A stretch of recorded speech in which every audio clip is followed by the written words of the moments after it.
আসলে কি বলুন তো, সব জীবন শব্দ করে বদলায় না। কিছু জীবন নিঃশব্দে ভেঙে পড়ে, প্রতিদিন একটু একটু করে।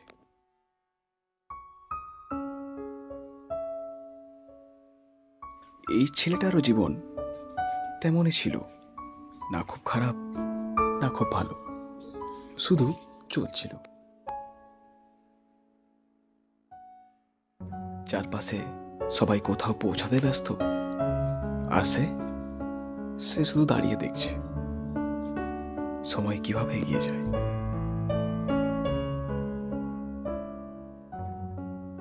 কিছু কিছু বদল চোখে পড়ে না সঙ্গে সঙ্গে, কিছু বদল পকেটের ভেতরে চুপ করে থাকে।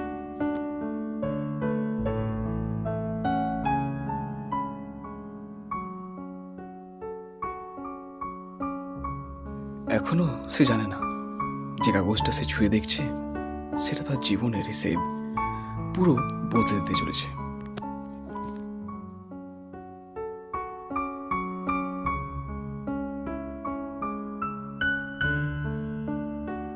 এই গল্পটা এখানেই শুরু।